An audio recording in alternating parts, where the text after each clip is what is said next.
Hey guys, good morning.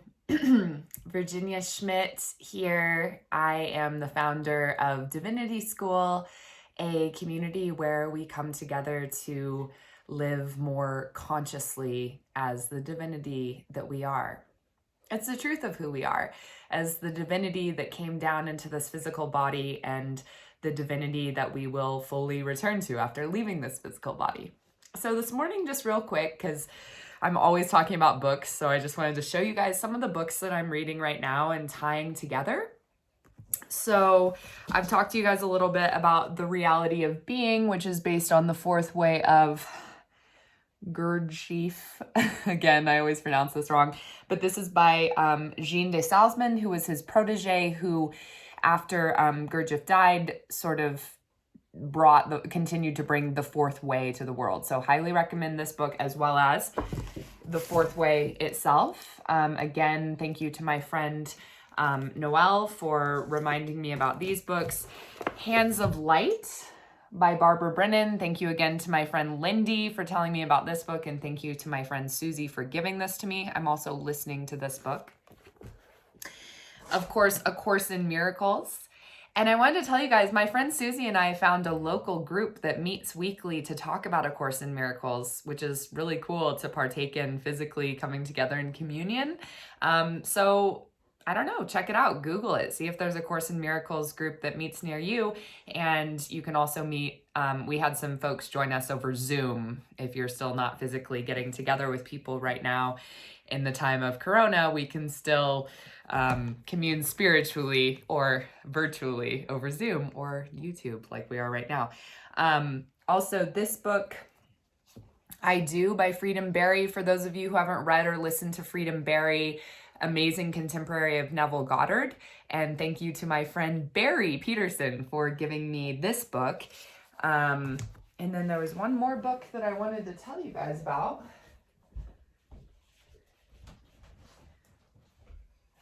which was actually written by Barry Peterson, for those of you who listen to the YouTube channel Giving Voice to the Wisdom of the Ages. It's called Reading to the Dead, and it's a transitional grief therapy for the living. And I just started this morning. It's by Barry Peterson, the creator of the YouTube channel Giving Voice to the Wisdom of the Ages, as well as audioenlightenment.com.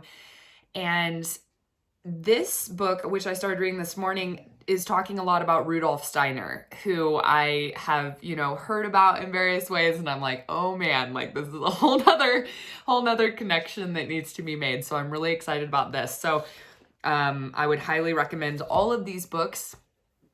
And again, for those of you who have watched my videos, you probably have gotten an idea that what I really love to do is bring together and integrate, right? A lot of these different ways of saying the same, these small T truths that are all leading to the same T, right? Many paths, one destination. And that's just a big passion of mine. So I love sharing with you guys the books that I'm reading, because the question is just kind of like, what's going to call to you? And so paying attention to your body, even as I'm like showing you each of these books, like, was there one that you felt like sort of a pang or a call or a desire to? And so I wanted to talk a little bit this morning, and not for too long, because I'm going to go feed horses soon here in this physical body, but something that I've been tying together that has been really a really helpful practice for me, that Hands of Light has helped me. Hands of Light by Barbara Brennan has helped me a lot with, and I've tied it also a lot to the ideas from Untethered Soul by Michael Singer. That's another book that I would really recommend and that I've talked about quite a lot. So our bodies, our physical bodies, right, are like the representation are like the physical condensation and representation here in this physical world of what our soul is working on. And so our soul has chosen to come into this body for a very specific reason. Another amazing book that I'm just going to throw out there, and again, that I learned about from YouTube, from you guys, Destiny of Souls by Dr. It's Michael Newton, right? I hope so. But Destiny of Souls is an amazing book that I would also recommend, and Journey of Souls as well. And so why I bring this up is because the body can actually help us. Like we are the electricity, we are the souls, we are the eternal life that is like bringing power to this body. But as long as we're here in this body, there are a lot of really powerful ways to connect spiritually, like with what our spiritual lesson or sort of task or growth or evolution that we're going through is.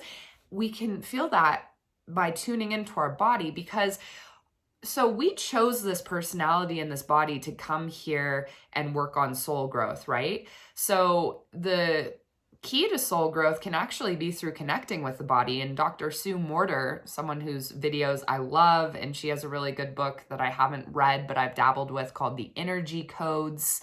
But Sue Morter talks a lot about coming into embodiment, right? So these practices for embodiment to connect spiritually.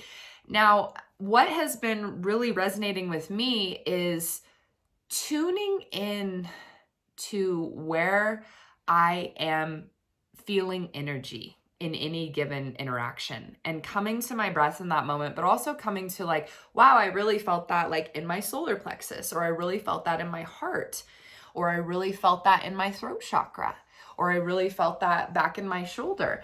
And just keying in to where you're feeling, again, energy moving, and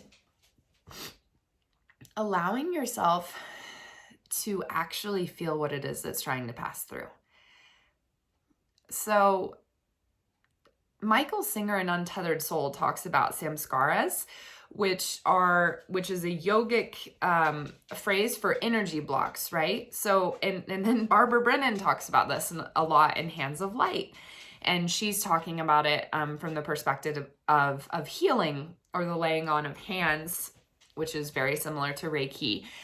But what happens is when we don't allow ourselves to fully feel, you guys hear that? My dog Rosie is getting a drink. When we don't allow ourselves to fully feel whatever it is that energetically is coming through, then instead of allowing an energy to pass through us, we basically like make it into this little packet that we hold wherever in our body it's energetically related to. So we hold in whatever chakra, whatever energy center, we didn't allow it to pass through, basically. So this is how our body can help show us energetically and spiritually what we need to work on. Now oh wait, no, it's still Rosie. Do you guys want to see Rosie and Peter, just since you can hear them? This is my cabin. Ooh, there they are. That's Peter, and that's Rosie. My best friends here in this physical body. So anyway, our body can cue us in to where we are energetically working, if you will. So it's been really powerful for me to just come back to presence and come back to tuning in with where that energy is passing, and going into it and asking myself, what feeling is it that I'm trying to avoid, right? And just allowing myself to fully feel that. And when it's that, right, when we accept everything, when we love everything, it can pass through and we see it for what it really is. And it's like on the other side of fear, you realize that there was nothing to be afraid of. But that's exactly, it's like on the other side of allowing this energy to pass through, you realize, like, why was I ever avoiding feeling that? It wasn't anywhere as bad as I thought it was going to be. It just is. It's not, of course, as Epictetus tells us. Am I pronouncing his name right? Nothing is bad. It's the way that I'm paraphrasing. I'm not getting this quote completely right, but things aren't bad. It's the way that we look at them, right? So these energy, there is not a bad energetic experience. It's our resistance and avoidance that creates these blockages, and those are a lot more painful than just feeling it itself and allowing it to pass through. So for me, it's looked a lot like, you know, I'll feel okay, for instance, like a nervousness, like a pang of nervousness in my solar plexus. And normally it would be like, okay, like go, you know, don't let yourself feel that. Don't let yourself, I notice myself doing that. Like, ooh, I don't like that feeling. And in that, instead of allowing the energy to pass through, I'm creating a little samskara that can sit there. And then whenever I encounter an outside circumstance again that triggers that same energy, you know, it's going to come back up and ask, hey, can you feel this completely and allow me to pass through? Or are you going to avoid it again? And we'll just like maybe even grow that package and put it back in there as an energy block. And so for me, it's in that case, it's like, okay, what is it that wants to be felt right now? And I just ask that, and I go there in my body with my consciousness, and it's like, what is it that I'm avoiding feeling? And, you know, it's been things in different places in my body, like fear, and just allowing myself, just being like, I am frightened, just allowing myself to be frightened. I know you guys can probably hear Peter eating his breakfast in the background. Yes, you're very good. You're very good. And so allowing myself to feel that. So it'll be, you know, in fear of rejection, fear of not being good enough, fear of not getting everything done. It's fear, right? But coming into that and allowing myself to just fully feel what it is.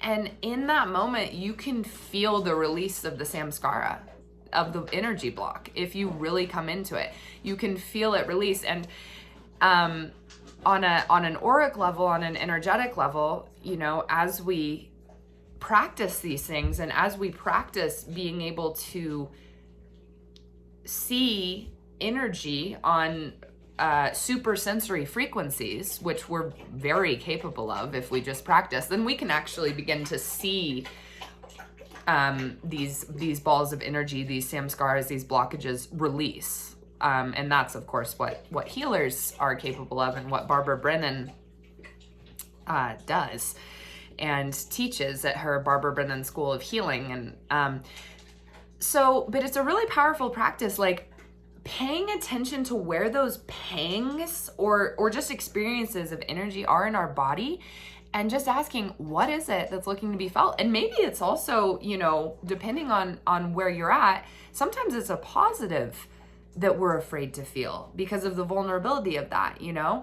And so like love is trying to come in, for instance, or there's that feeling of love, and that scares us. And instead of allowing that to pass through and to come in, because we're afraid of that vulnerability, again, we create a samskara around fear, and pack that up in our heart or wherever it is.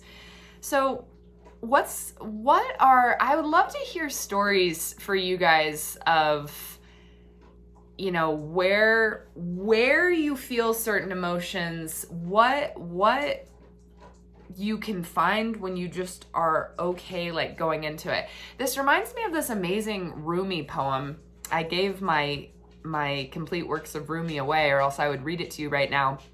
Some of you will know what poem I'm talking about, but it's basically like, there's some great turnaround that happened that made you, you know, think of like death as a pit of snakes and life as something so great, and you guys are like all mixed up. Like basically everything that you're afraid of is where your freedom lies and everything that you're trying to protect is what's imprisoning you, right? So that's what I'm talking about with like checking in with beginning to notice where these energy blockages are, and just noticing how when you touch it, you're like, like that's what I'm afraid of. I'm gonna go the other way. I'm gonna block it. I'm gonna build my whole life around not having to just ask myself, what is that? And allow myself to feel it. you know, and that feeling, of course, takes place outside of time. But if we're talking about it in time, it's like you literally feel it, allow yourself, that willingness to allow yourself to fully feel whatever it is for a second, and it's gone. And you realize, oh, like what I was so afraid of going into, within that is where my freedom lies. And on the other side of that, like, you're able to see, like, what I was avoiding was keeping me trapped. What I was so sure would kill me, allowing myself to feel the fullness of all of these feelings that I've tried to block myself from, what I was so sure would kill me is actually the only way to continue evolving into living as the full consciousness of who and what I really am. So I hope that this was helpful for you guys, and I'm looking forward to hearing where you're feeling blockages, how you're going into them, and what those emotions are. Again, it's all going to be based in fear, right? Because love is acceptance, so that can always flow. Like, anything that we accept is allowed to be and allowed to flow. So anything that we're blocking is coming from a place of fear. And it's that fear that we don't want to feel, but when it comes to our personal experiences of it, it's often different as far as, you know, what's your greatest fear? Like, in a lot of the personal work that I've been doing, my greatest fear is of abandonment. And I very specifically chose a personality and an experience and in a life experience that's a big thing that I'm working on here, you know? And without going into that fear of abandonment deeply, very deeply, which often sits right here for me, like right under my heart, like right, like somewhere between, it's like something is happening with my heart and solar plexus, probably where I'm trying to use my will too much. I'm trying to do too much of that rather than receiving, right? And that's where I can feel it, this fear of abandonment. But without going into that, I am keeping myself from being able to have the realization on the other side of just feeling that fear fully for what it is for a moment, where it's like, oh, I can't even be abandoned. Like, there's no, I am the one that loves me. I am the love that I'm looking for. Now, that's something through many blockages that needs to be gone through again and again in specific situations. And checking in with my body continues to show me in many different relationships, even in little twinges, where it's like, oh, what was that feeling? What is it that's asking to be felt? And so often for me, it's like, it's a fear of abandonment. It's a fear of abandonment. It's a fear of rejection. And without going through that and allowing that to just be fully felt and accepted for what it is, right? I love you too, Virginia, who's afraid of being abandoned. I fully love you. And it's okay to feel that way. I'm going to let that feeling be so that I can see that it's just a vapor on the other side of which is this knowing that I am one with all I love and with all those or all that of which I am afraid of being abandoned by, if that makes sense. So I love you guys. I look forward to hearing what you are looking to accept, that it may flow through and integrate into you, and those physical cues that can help you tap into the work that your soul and your spirit is doing. All right, I love you guys. Last thing, because our body here is a communication device, right? This is from A Course in Miracles, and that's true in regards to others. It's also true in regards to if we have our animal body and then we have our soul. So this animal body that had this earthly body, is it also a communication device for our own souls? And when we think of it that way, rather than being afraid of it, right? Being afraid of those things. If we go into it, then we can find out what the message really is that this communication device of our physical body is hoping to convey. So, all right, I love you guys very much. I will talk to you soon. I'm off to feed horses and clean stalls, and I want to hear what you guys are up to too. Mwah. Virginia Schmidt signing off for this morning, and I'll talk to you guys soon.